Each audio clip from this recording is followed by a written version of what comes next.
తెలంగాణ ప్రభుత్వం జిల్లా ఇన్ఛార్జ్ మంత్రుల విషయంలో స్వల్ప మార్పులు చేస్తూ ప్రభుత్వం ఉత్తర్వులు జారీ చేసింది. మొత్తం 10 ఉమ్మడి జిల్లాలకు ఇన్ఛార్జ్ మంత్రులను నియమిస్తూ ప్రభుత్వ ప్రధాన కార్యదర్శి రామకృష్ణారావు ఉత్తర్వులు జారీ చేశారు. ఆదిలాబాద్ ఇన్ఛార్జ్ మంత్రిగా ఉన్న సీతక్కను అక్కడి నుంచి మార్చి నిజామాబాద్ జిల్లా ఇన్ఛార్జిగా నియమించగా, నిజామాబాద్ జిల్లా ఇన్ఛార్జిగా ఉన్న మంత్రి జూపల్లి కృష్ణారావును ఆదిలాబాద్ కు మార్చింది. కొత్తగా మంత్రివర్గంలో చేరిన ముగ్గురికి జిల్లా ఇన్ఛార్జీలుగా బాధ్యతలను అప్పగించింది.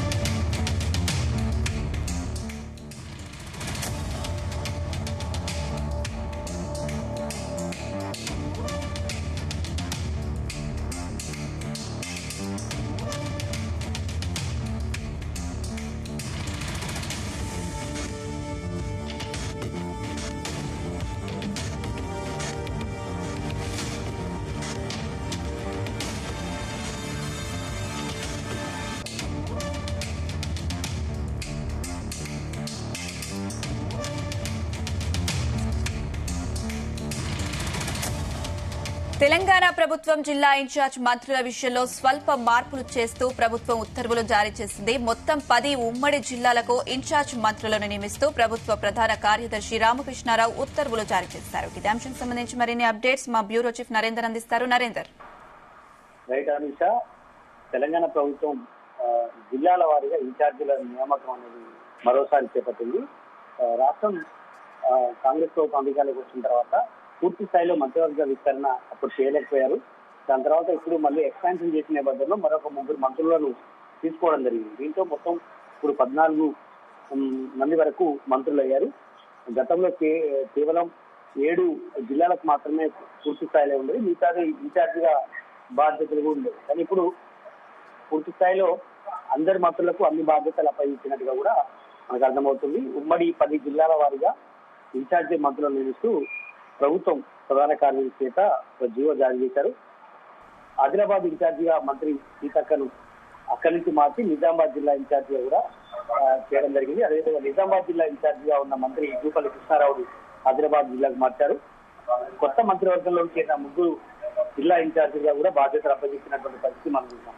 ఇప్పటి వరకు ఇన్ఛార్జి మంత్రులుగా ఉన్నటువంటి కరీంనగర్ ఉత్తమ్ కుమార్ రెడ్డి, ఖమ్మం కోమటిరెడ్డి వెంకటరెడ్డి, మెదకు కొండా సురేఖలను ఆ బాధ్యత నుంచి తప్పించినటువంటి పరిస్థితి కూడా ఉంది.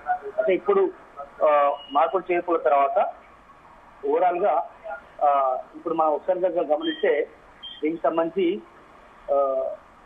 వాకిటి శ్రీహరి కొత్తగా బాధ్యత తీసుకున్న మంత్రి ఇప్పుడు ఖమ్మం జిల్లాకు, అడ్లూరు లక్ష్మణ్ నల్గొండ జిల్లాకు బాధ్యతలు ఇచ్చినటువంటి పరిస్థితి. అదే వివేక్ వెంకటస్వామి దానికి సంబంధించి మెదక్ జిల్లాకు ఇన్ఛార్జిగా ఇచ్చారు.